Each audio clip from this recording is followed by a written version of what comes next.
అమ్మ మూడవ రోజు గాయత్రీదేవి. మరి అమ్మవారికి గాయత్రీదేవిగా దర్శనం ఇస్తున్నారు కాబట్టి అమ్మవారిని ఏ విధంగా పూజించాలి ఏంటి? గాయత్రీదేవి అండి. గాయత్రీదేవికి ముఖ్యంగా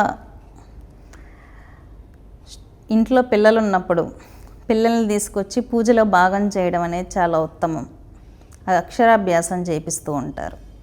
మూడో రోజు నవరాత్రుల్లో మూడో రోజు అక్షరాభ్యాసం చేయించడం చాలా ఉత్తమమైనటువంటి ప్రక్రియ. నాలుకలో బీజాక్షరాలు రాయిపిస్తూ ఉంటారు. ఆ టైంలో గాయత్రి అవతారం రోజు పిల్లల్ని తీసుకొచ్చి నాలుకలో బీజాక్షరాలు రాస్తే కూడా ఆ మంత్రశక్తి వల్ల బాగా మాట్లాడతారు. మాటలు రాని వాళ్ళకు కూడా మాటలు వచ్చిన సందర్భాలు ఉన్నాయి. మీరు తిరుమలలో చూసుకున్నట్లయితే మాటలు రాని పిల్లోడు గోవిందా అని అన్నారనమాట. స్పిరిచువాలిటీకి అంత శక్తి ఉంది కాబట్టి స్పిరిచువాలిటీ వల్ల మాటలు వస్తాయి, మంచిగా వాళ్ళకు వాక్కు వస్తుంది, మంచి మెమొరీ వస్తుంది. కాబట్టి ఆ రోజు చేసేటటువంటి పూజలలో పిల్లల చేత చేయించడం చాలా ఉత్తమం. అష్టోత్తరాలు ఉంటాయి. వాళ్ళు కష్టపడినా ఇబ్బంది పడినా సరే వాళ్ళని కూర్చోబెట్టి వాళ్ళతోనే పూజ చేయించండి.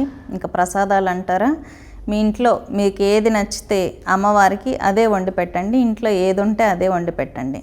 ఇబ్బంది పడిపోయి ఈరోజు ఇదే చేయాలి అని చెప్పి ఇంట్లో గొడవలు పెట్టుకోవాల్సిన అవసరం లేదు. ఏది ఉంటే అమ్మవారికి ఇది పెట్టాలి అని మనసుకు అనిపిస్తే అది ప్రసాదం మడిగట్టుకొని నీట్గా ప్రసాదం చేసి అమ్మవారికి నివేదన చేయడం అనేది మంచిది. గాయత్రీదేవి మామూలుగా ఎక్కువగా బ్రాహ్మణులు ఉపాసన చేస్తూ ఉంటారు. కానీ అమ్మవారిలో సత్వరజ తమో గుణాలు 3 ఉంటాయన్నమాట. ముఖ్యంగా విజయవాడ కనకదుర్గ అమ్మవారికి మూడో రోజు గాయత్రీదేవి అలంకరణ చేస్తూ ఉంటారు. అమ్మవారు విద్యాస్వరూపిణి కాబట్టి ఎక్కువ మంది స్టూడెంట్స్, ప్రిన్సిపల్స్, లెక్చరర్లు కూడా పిల్లల్ని తీసుకొచ్చి ఆ టైంలో దర్శనాలు చేయించడం కానీ, లేకపోతే కళాశాలల్లో పూజలు నిర్వహించడం, గాయత్రి మాత ఆరాధన చేయడం ఎక్కువగా చేస్తూ ఉంటారు.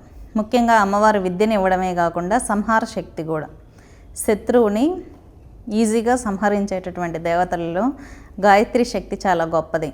అంటే సాత్వికంగా ఉన్న దేవత ఉగ్ర రూపం తీసుకుంటే ఆ వైలెన్స్ మనం భరించలేం.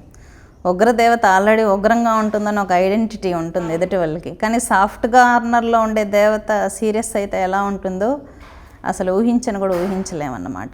కాబట్టి సాఫ్ట్గా సాత్వికంగా ఉన్న దేవతలు శత్రు సంహారం చేస్తే అతి భీకరంగా సంహారం చేస్తారు. కాబట్టి అమ్మవారు ఆరాధన ద్వారా శత్రు సంహారం జరుగుతుంది, విద్య అనేది లభిస్తుంది.